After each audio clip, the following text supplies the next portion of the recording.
una de las más rentables de lo que es la esfera de infectología, que es lo que tenemos a diestra y siniestra en nuestro medio en Perú, ¿de acuerdo? Las infecciones por micobacteria, ¿de acuerdo? Mycobacterium tuberculosis es parte de ese complejo de que te da la enfermedad llamada tuberculosis. Existen otros más, el avium, el africano, ¿de acuerdo? Muy bien.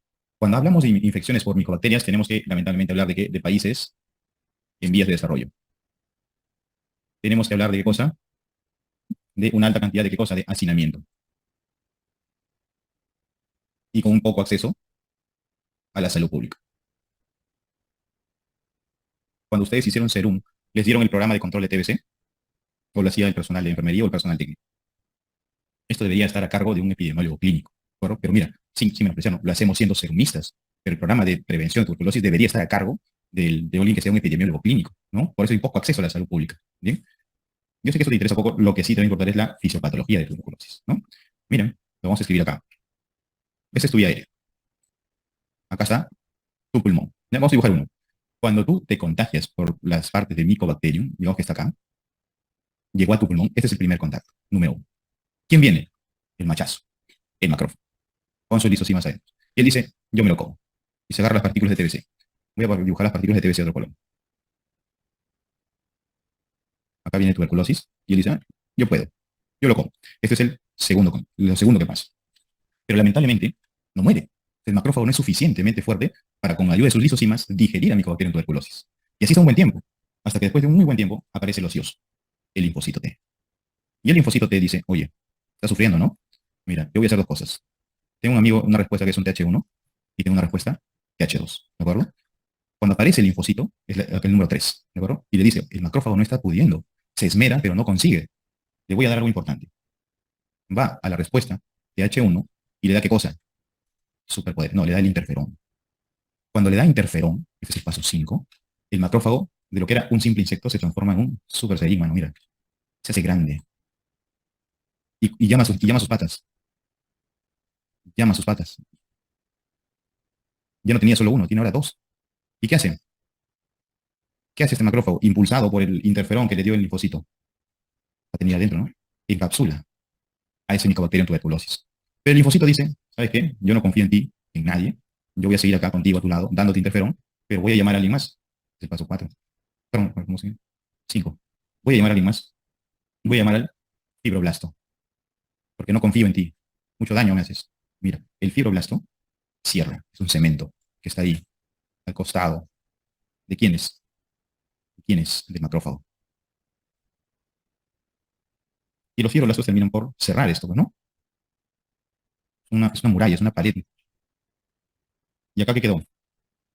Mycobacterium, que no puede salir a otras zonas, y el linfocito acá, tranquilo, ¿no? Ya cumplió su misión. Cuando pasa todo esto, ¿cómo se llama esto? Mira, células grandes, gigantes, ¿no? ¿Cómo se llama todo este episodio? Con L, Langer. ¿Ya? Empiezan a contener la infección tuberculosa. Mira todo lo que ha tenido que pasar. ¿Eh? O sea, tu macrófago sido primerito, decía yo puedo, y al final no podía porque era chiquito. ¿Quién viene acá? El linfocito TH1. El linfocito TH1 le da interferón. El interferón que hace que el macrófago sea grande, se agrupe con sus demás compañeros y traten de encapsularlo. Y como el linfocito no termina su acción, le trae fibroblastos. Y con eso cierran el círculo. ¿De acuerdo? El 85 a 90% de casos queda ahí. ¿De acuerdo? Queda ahí. ¿Qué pasa? Porque el linfocito está acá contigo. Si tú lo botas, ¿no? Todo esto se desprende y la enfermedad se reactiva. Bueno, el tuberculosis ya no tienes quien te dé la pared gruesa, tus macrófagos que eran grandes volvieron a ser pequeños, se reactiva. Esa es la reactivación tuberculosa, cuando le botas al linfocito. ¿Qué entidades se pueden botar al linfocito? Las inmunosupresiones, por ejemplo, VIH. ¿Sí? Muy bien. Antes de pasar, acuérdate que te dije que había una respuesta TH2 y la TH2, su principal función es producir ¿qué cosa? Anticuerpos.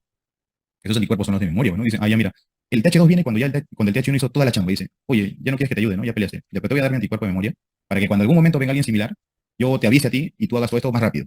El TH2 es así, ¿no? Un cobarde, un soplón. Dice, yo te voy a avisar. Pero este anticuerpo de memoria es importantísimo, ¿no? Porque todo esto, aunque no lo creas, todo esto está pasando en cuanto. Solo para que el linfocito T le dé anticuerpos, ¿cuánto tiempo crees que ha tenido que pasar? Entre 3 semanas hasta 3 meses. O sea, tu macrófago iba luchando solito 3 meses, hasta que apareció el TH1 y dijo, ¿sabes qué? Te voy a ayudar con todo eso, pero un tiempo, ¿no? Entre 3 semanas a 3 meses. El TH2 te reduce todo eso. El TH2 te reduce y dice, ya no vas a pasar 3 semanas, 3 meses, porque va a ser instantáneo. ¿En qué entidades, por ejemplo, por qué te vacunan? Para que tú tengas esta respuesta, pues, ¿no? Por eso tienes esta cicatriz fea, bueno, pues, ¿para qué te vacunan? Para protegerte de las formas agresivas de tuberculosis, porque cuando tú eres un neonato, no tienes un sistema TH1, un TH2 robusto, ¿no? Tienes todo bastante primitivo aún en formación, no has sido expuesto a ningún antígeno, no tienes memoria de nada. Entonces, por eso te vacunan, ¿no? Para evitar las formas severas por Mycobacterium tuberculosis. Lamentablemente tenemos, pues, movimientos antivacunas en nuestro medio y que tenemos, pues, las formas severas. ¿Cuáles son las formas severas? Las formas miliares, las formas del sistema nervioso central, ¿no? Ahora las vemos. Esto es cuando tenía con tuberculosis. Mira estas gráficas para asustarse. ¿Qué es esta línea? La de arriba, mira, entre los años 2008-2015, TBC, MDR. ¿Qué es esta línea de la casolita, la verde que está creciendo? Resistente isoniazida. Oye, la resistencia está aumentando y por alguna razón, porque Dios es peruano, la extensamente resistente, así se llama, ya no se llama extremadamente resistente, le cambiaron a extensamente resistente, se ha mantenido. Pero mira su incidencia, 100 en el 2015. O sea, tenemos todavía una gran tarea por hacer, ¿no? Cuando hablas de tuberculosis, tienes que tener en cuenta, la tuberculosis es la expresión de la infección por el complejo micobacterio. Es un aerobio estricto que no tiene esporas, no fabrica toxinas. Y mira esto, pregunta de examen, cómo se divide. Una división le demora 17 horas a micobacterio. Este padre está tranquilo viviendo dentro del macrófago, soportando la lisosima, dice, dame más pH ácido. Se burla de tu macrófago. Una división en 17 horas. Por eso es un cuadro tan crónico, es un cuadro larvado. Y que es importante, como epidemiológico, la tercera parte de muertes en pacientes que tienen VIH es por TBC. ¿De acuerdo? Por TBC, como pregunta de salud pública.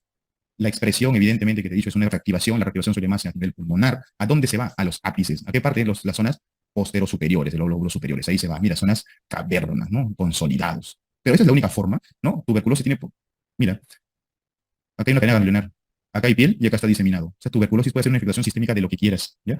De lo que quieras. La tuberculosis primaria que conoces es la primoinfección. El 85% se contiene. ¿Te acuerdas cuando te dije que tu linfocito T decía, le voy a dar interferón al macrófago?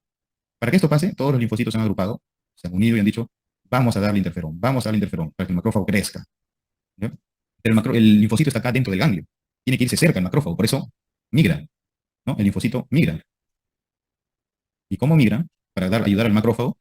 En tu pulmón, ¿qué se expresaba? Acá estaban los ganglios.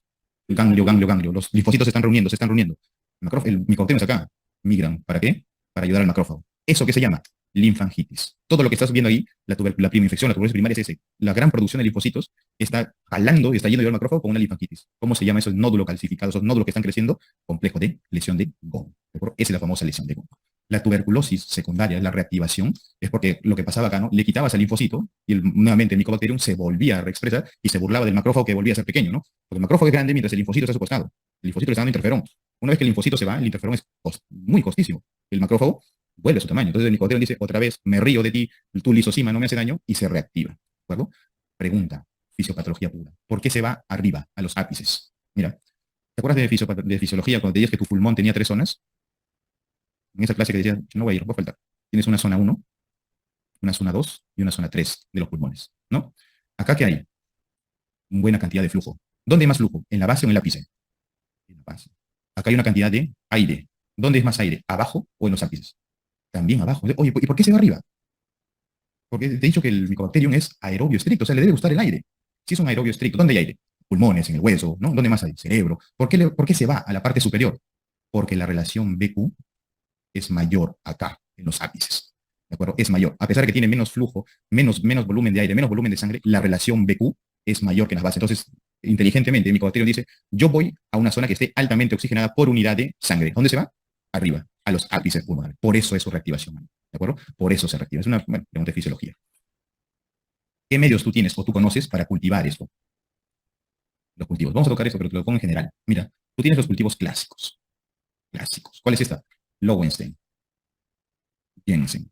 Pero para que crezca un Lowenstein Jensen, demora entre 2 a 8 semanas, ojo. Pero bueno, Mycobacterium se divide uno cada 17 horas, ¿no? Te daba tiempo. ¿Qué es otra característica de acá? Que los Mycobacterium crecen en el intracelular. Por eso se burla de tu macrófago. ¿Y qué tinciones conoces? La clásica de Sil-Nielsen. Hay otra que se llama Kinju. Pero Kinju se va a asociar más para qué? Parásitos. Parásitos. Tú tienes que acordarte que este es un bacilo. El bacilo de Koch es un bacilo ácido alcohol resistente. Fuerte. Tiñe bien el ácido alcohol resistencia. Hay otros microorganismos que son bacilo ácido alcohol resistente también, pero débiles. ¿Quiénes son? Sí, por ejemplo, isósfora.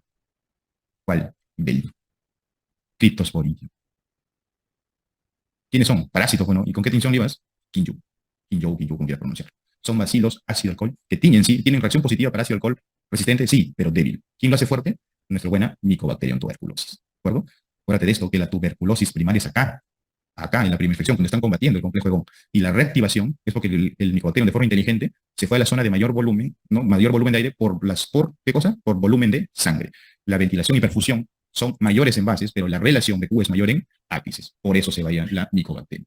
¿Bien? Te voy a presentar las formas clínicas de Mycobacterium. Esto seguramente ya lo conoces. ¿Quién no ha visto una TBC pulmonar? ¿No? Creo que es la TBC pulmonar se lleva de encuentro, pues es casi el 90% de las manifestaciones de TBC. Pero lo que existe acá, la ganglionar, la pleural, la MET-TB celular, la miliar, también se conoce. Mira, ¿cuál es más frecuente? Si te preguntan cuál es la TBC extrapulmonar más frecuente, tú tienes que decirte, ¿estoy dando un examen gringo o estoy dando un examen de Perú? Si es un examen de Perú, evidentemente, vas a decir TBC pleural.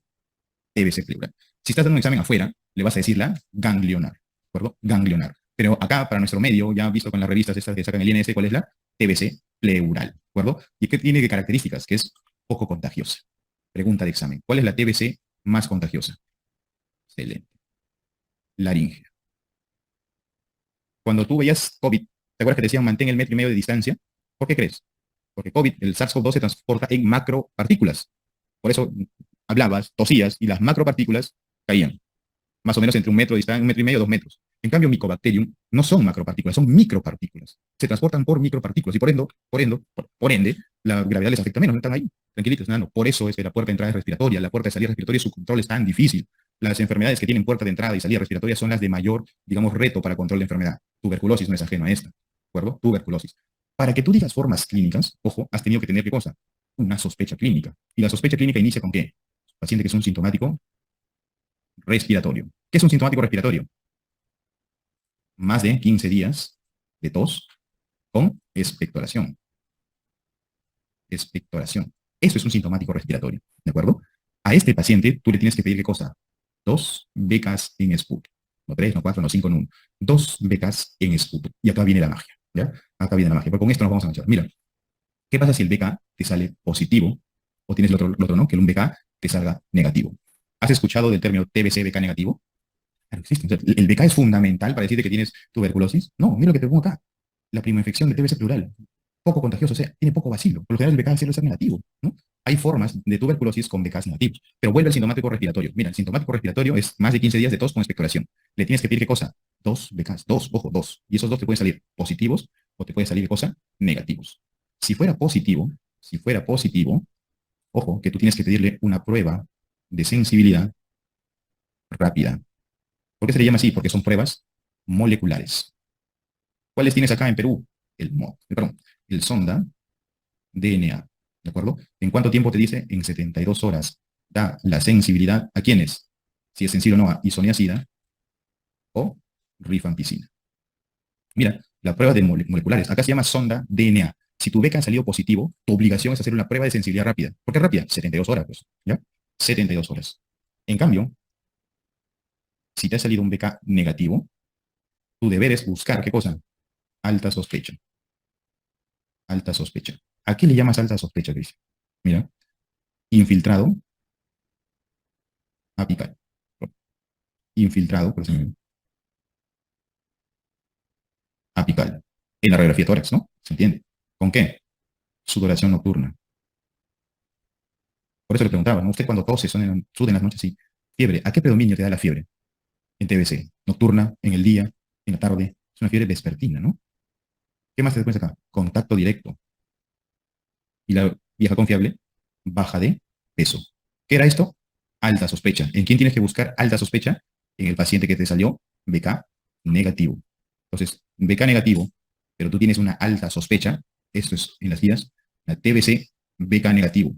Y como es negativo, tú también puedes, ¿qué cosa? Iniciar tratamiento, pero le vas a pedir, ¿qué cosa?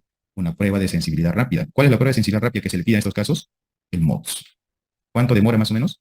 Entre 7 a 14 días. Entonces tú tenías dos cosas diferentes, ¿de acuerdo? Cuando es un BK positivo que cuando es un BK negativo. El BK positivo te obligaba a pedir una prueba molecular. Acá es la prueba de sonda, DNA. Te daba 72 horas de decirte, hay sensibilidad para isoniazida, rifampicina.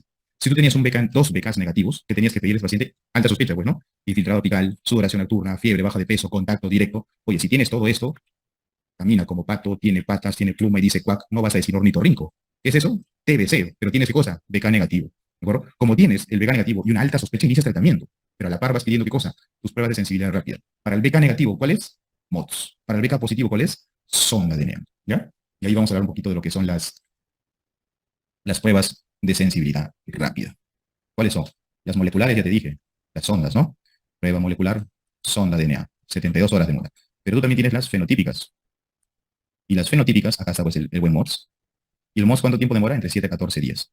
¿Tienes otras? Sí, apréndetelo, por el gris. Lima la gris, porque hay en Lima, entre 4 a 14 días más o menos aproximadamente. Tienes otra, el MGIT. Esto es aglutinación TD en tubo. ¿De acuerdo? ¿Cuál usamos nosotros? MODS, pero son pruebas de sensibilidad rápida. Tienes pruebas de sensibilidad rápida tanto moleculares como las fenotípicas, ¿de acuerdo? Las fenotípicas. Muy bien. Ahora, ¿cuál es la expresión que yo voy? Tú con eso haces diagnóstico de TBC, ¿de acuerdo? Pero la TBC te puede dar cosas, variedades. Y acá tienes la MEC-TB. Acuérdate que la MEC-TB que te comprometía pares craneales, ¿de acuerdo? Pares craneales, muy bien. ¿Y qué tenías que asociarlo cuando tenías el par MEC-TB? Corticoterapia, ¿de acuerdo? Las meningitis van bien con corticoterapia, salvo quién, criptococo, ¿no? Criptococo, muy bien. Y mira, la TBC se puede meter donde quiera que haya una buena cantidad de oxígeno por unidad de volumen de sangre. Por eso se va a las zonas airadas, ganglionares, pleurales, óseas, meningias, la diseminada. Y la diseminada tú vas a ver en el fondo de ojo la TBC coroidea, en los plexos coroideos, ¿de acuerdo? ¿Puede ser FOD? Claro que sí, la TBC pues, está descrito como causa de fiebre de origen oscuro, o desconocido, perdón. La TBC osteoarticular tiene nombre propio cuando hace la parte destructiva, eso es un mal de Poct, ¿de acuerdo? La MEC-TBC te da signos meningios y compromiso de pares craneales. La TBC pleural se da generalmente en la primoinfección, en la prima infección. Y el diagnóstico lo haces con biopsia de pleura. Ojo, biopsia de pleura. Si te dan, ojo, que tienes un paciente con efusión pleural unilateral y que tiene un ADA elevadísimo, bueno, te pueden orientar, ¿no? Pero el diagnóstico definitivo es biopsia pleural, ¿de acuerdo? En algún momento de este esquema te he mencionado el ADA. No, tiene una sensibilidad baja. Ya no deberíamos estar usándolo. ¿Lo hacemos por qué? Porque al gobierno le cuesta poco. ¿Ya? El TBC ganglionar, acuérdate que si hablas del mundo, es la extrapulmonar más frecuente. O sea, eso tú lo encuentras en Ecuador, en Argentina, ¿de acuerdo? Muy bien.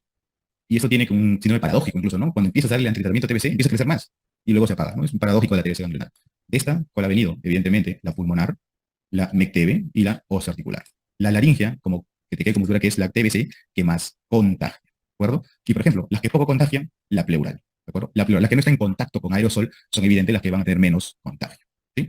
No todo muere acá en lo que conoces con tuberculosis, ojo, mira. Ya. Cuando te ibas a la parte de diagnóstico de TBC pulmonar, o las formas de TBC, acuérdate de esto, mira, te hablé de una prueba de sensibilidad rápida. ¿Qué tenías que buscar? Un 2BKs. Y con los 2BKs jugamos, ¿no? Las pruebas de sensibilidad rápida te van a decir qué cosa. Si es pansensible, si es MDR, o si es extensamente drogoresistente. Eso te va a decir una prueba de sensibilidad rápida. Si es pansensible, ¿qué te quiere decir? Que isoniazida y rifampicina van bien. ¿Y qué le vas a dar? Tu esquema perucho, ¿no?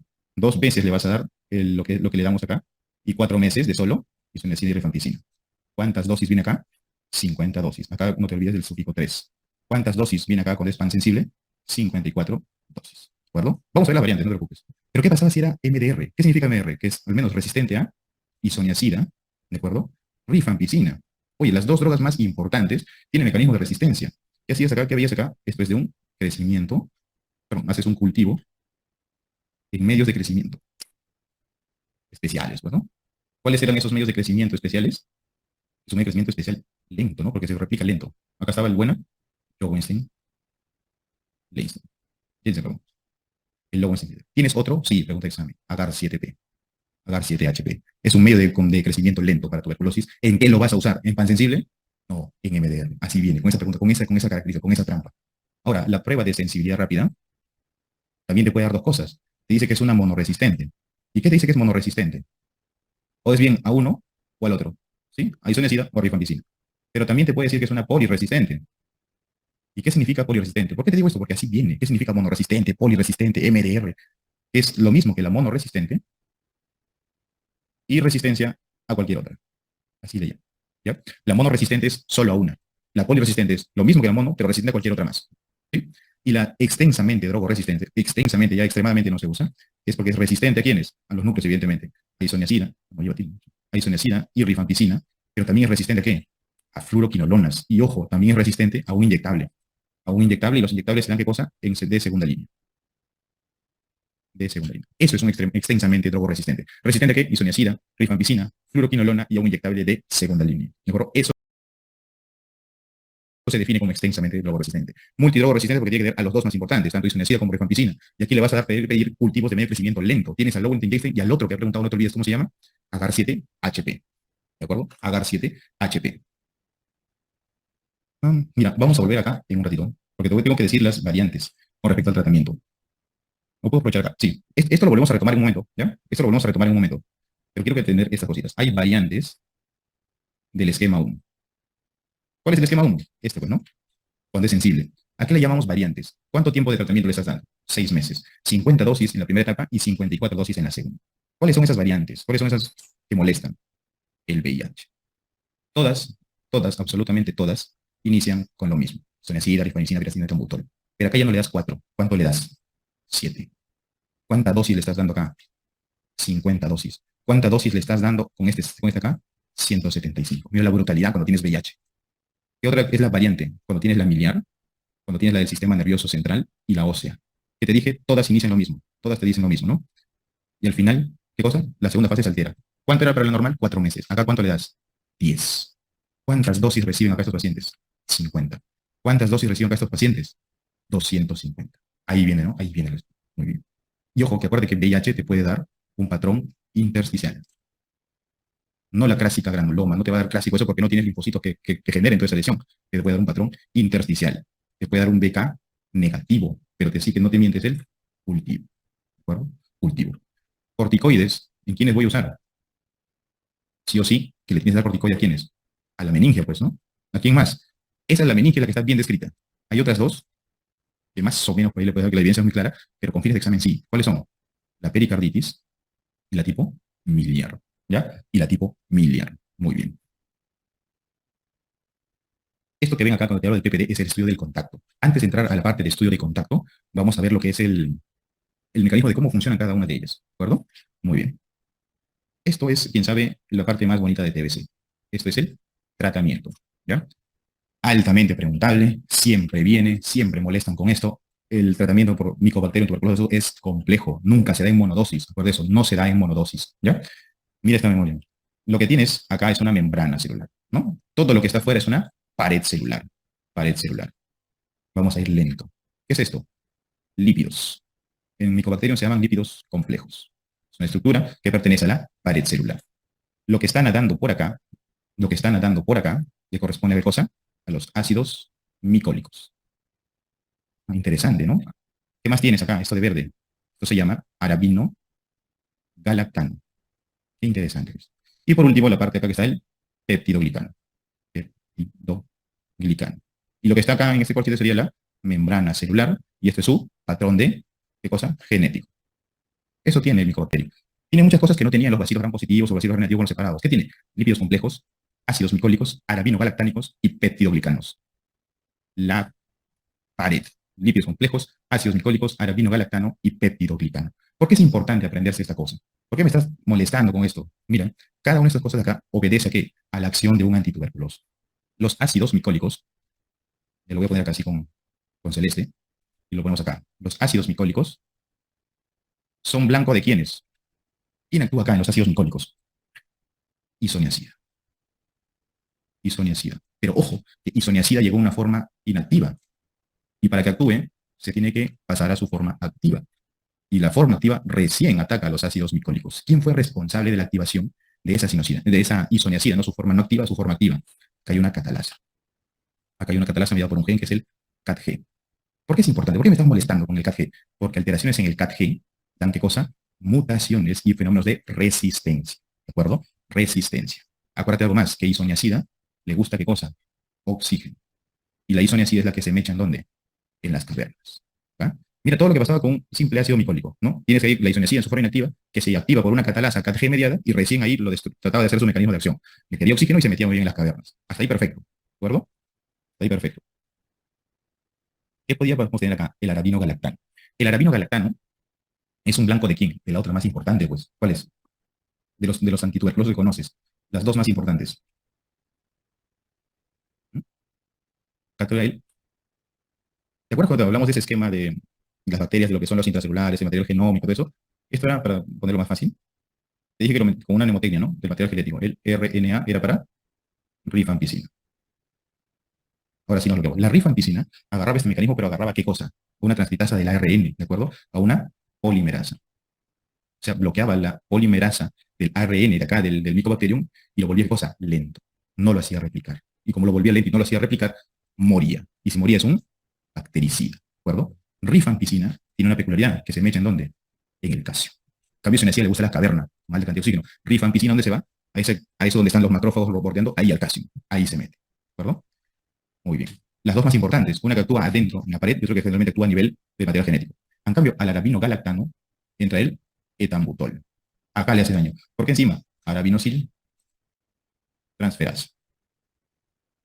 Ahí actúa el etambutol. ¿Qué te permite el etambutol? Mira, etambutol con ED extracelular.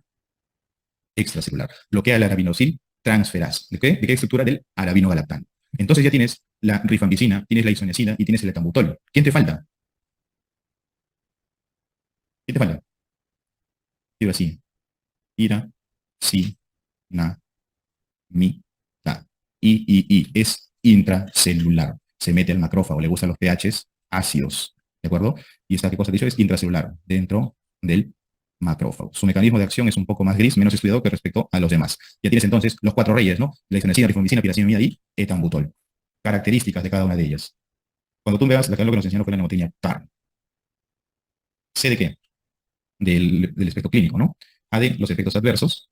¿Y la R de qué? De, vamos, la resistencia. Para rifampicina, clínico. ¿Tratamiento de qué? De TBC. ¿En qué más? Lepra. ¿De acuerdo? Tú lo puedes usar como profilaxis. ¿En quiénes? En una meningitis, ¿no? Por meningococo, ¿te acuerdas? Meningococo. Lo puedes usar como profilaxis. Y también lo puedes usar como profilaxis de hemófilos. ¿Sí? ¿Te acuerdas? ¿Cuántos días? A hemófilos le ponías en vez de H4, 4 dosis y meningitis, 2 dosis. ¿Cuáles son los, digamos, los mecanismos adversos de rifampicina? Rifampicina, lamentablemente, tiene muchas interacciones medicamentosas, demasiadas. A diferencia de su análogo. ¿Cómo se llama? La rifabutina. La rifabutina es el mismo mecanismo de acción de rifampicina, pero estimula menos el P450. Por eso se suele dar esta nueva para el tema del VIH. ¿Ya? Y otra cosa que es hepatotóxico. Hepatotóxico. Los genes que te pueden dar la resistencia es por mutaciones a nivel, ¿qué cosa? Genómica, pues, ¿no? Porque alteran la ARN polimerasa.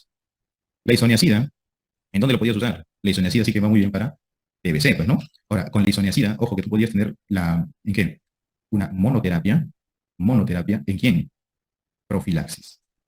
Son 6 meses, 9 meses, isoniazida para profilaxis. Evidentemente también para TBC, pues, ¿no? ¿Qué tienes que acordarte que es hepatotóxica? ¿Y te da qué cosa? Neuropatía. Neuropatías. Entonces, acuérdate de esto, mira, lo pongo acá. TB6. ¿Por qué? Porque te disminuye la vitamina B6, ¿ya? B6. Las principales, digamos, mecanismos de resistencia, isoniazida que necesitaba el gen CATG, ¿no? Alteraciones en el gen CATG. Ahí estaba la resistencia. Con piracinamida, tienes la opción de TBC, ¿no? Mecanismo para TBC. ¿Y cuáles eran sus implicancias? La piracinamida te eleva ¿qué cosa? El ácido úrico. Hiperuricemia mediada por piracinamida. Y es ¿qué cosa? Hepatotóxica también. Hepatotóxica. Los mecanismos de resistencia son los mecanismos de resistencia de tipo intracelular. ¿Ya? Y el etambutol sí que lo podías dar acá, pues, ¿no? Para TBC también. Pero el etambutol, ¿qué cosa característicamente preguntado? Como, digamos, los efectos adversos. La neuritis óptica. De tipo reversible. Nemotecnia, ED, EI. Ojo, neuritis óptica reversible retrovulvar, así, con finura. ¿Cuáles eran, digamos, las implicancias de la resistencia a etambutol? Estamos en una penumbra de desconocimientos. Acuérdate que me estaba olvidando de rifampicina, tiene un efecto adverso con RD, secreciones rojas y naranjas, porque rifampicina te puede dar orinas de qué color? Naranjas, ¿ya? Actúa con la R polimerasa y es de rápido crecimiento. Con eso jugabas tus antituberculosos de primera línea. ¿Qué más? RIP, ¿qué significa? Muerte, pues, ¿no? Pues estos son bactericidas. En cambio, la E de támbulos en un bacteriostático. ¿Sí? ¿Se entiende? Ese es el tratamiento de TBC. Eso es lo que tenías que darle a un paciente que tiene diagnóstico de TBC. ¿En quiénes tenías bueno, el TBC pulmonar? Le vas a dar 2 meses y luego 4 meses. Pero cuando tenías las situaciones especiales como tipo VIH, meningia, ósea, ¿qué hacías? Mantenías la primera etapa de ilusión y prolongabas las siguientes, ¿verdad? Ahora sí volvemos. Ahora sí volvemos. Acá. Esto lo puedo borrar, ¿verdad? Para hablar del estudio del contacto. Cuando hablas del estudio del contacto, ¿qué quiere decir? Que este paciente, para la redundancia, está en contacto está viviendo, ¿no? Con un paciente que tiene BK positivo. ¿Pero qué significa el tener el PPD? El PPD lo utilizamos como una especie de tamizaje de screening. Mira, cuando el PPD te sale positivo, hay que descartar la enfermedad. ¿Y cómo descartas la enfermedad? Cultivo, pues, ¿no?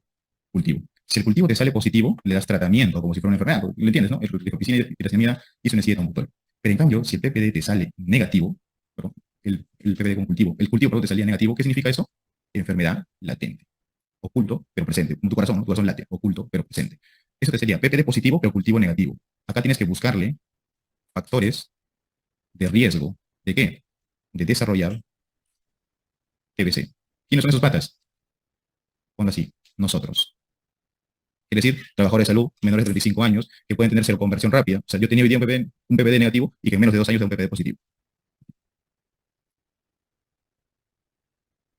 Un segundo, termino con este ejemplo, ¿ya? Eso es TBC. ¿Quiénes más? Los que viven en centros de penitencia, penitenciarios. ¿Quiénes más? Los que tienen silicosis rarazo, ¿no? O los que van a tomar un anti-TNF. En este tipo de gamma, les que salía PPD negativo, PPD positivo, pero cultivo positivo, tú le dabas isoniazida de 6 a 9 meses. ¿De acuerdo? Ahí funcionaba el estudio del contacto. ¿Para quién? Para nosotros, cuando salió cultivo negativo. Si tu PPD sale negativo, tu opción, ¿te acuerdas cuánto tiempo terminaba de migrar el linfocito? 3 meses, ¿no? Tu opción que es repetirlo. Repetir el PPD en 3 meses. ¿Por qué? Porque tienes, por ejemplo, los inmunosuprimidos que tienen una alta cantidad de CD4, pero una bajísima cantidad de CD4. En estos pacientes, a pesar de que el segundo PPD te sale positivo, tú completas isoniazida. 6 meses, ¿de acuerdo? Pero si tu paciente puede tener un CD4 más de 200 y es un robusto, si tu PPD te sale negativo después de 3 meses, bueno, ahí terminaba la profilaxis. Así se jugaba acá con los contactos. A un PPD positivo, tú tienes que buscarle cultivo. Si el cultivo te sale positivo, está enfermo. Si el cultivo te sale negativo, eso es enfermedad latente. ¿De quiénes tratas? Acuérdate, la tenía nosotros, personal de salud, personal penitenciario, menores de 35 años, seroconvertores rápidos. ¿Qué es un seroconvertor rápido? Hoy es negativo y en menos de 2 años tienes un positivo. En este tipo de población especial le das tratamiento con isoniazida. Isoniazida lo puedes usar como monoterapia en estos casos. Para todo lo demás, rifampicina no lo das como monoterapia. Piracinamida no das como terapia. Etambutol no lo das como monoterapia. ¿Sí? ¿Se entendió esa parte? ¿Sí? Muy bien. Y para terminar, vamos a hablar de las dos formas de Mycobacterium que nos gusta porque tiene semiología, la tuberculoide y la lepromatosa, ¿de acuerdo? La tuberculoide tiene buena respuesta inmune, o sea, tiene una buena cantidad de TH1. Y como tiene una buena cantidad de TH1, la baciloscopía, ¿cómo está? Baja, pues la probabilidad de contagio es baja. La clínica te da esto, mira, máculas, piel, hipocrómicas y que hay zona de qué? Anestesia. Tú le hincas y no le duele, ¿de acuerdo? El tratamiento es con rifampicina preagregado de Dapsona, aproximadamente un año le vas a dar. No das rifampicina en monoterapia, ¿sí? La lepromatosa rima con horrorosa, horrorosa. ¿Por qué? Te destruye. Mira, mira cómo está este paciente, todo destruido, matarosis, lo que te... Acá está la matarosis, mira, no tiene cejas acá. ¿Ya? Hay mutilaciones, mira esta nariz, sencilla de montar, ¿no? La lepromatosa es horrorosa, nariz sencilla de montar. Generalmente es una clínica visceral que no afecta al sistema nervioso central ni pulmón, ¿ya? Pero la clínica característica que es rostro, pues, rostro. La respuesta TH1 acá, ¿cómo va a estar? Bien baja, por lo tanto la baciloscopía puede ser alta y el contagio es bastante alto, ¿sí?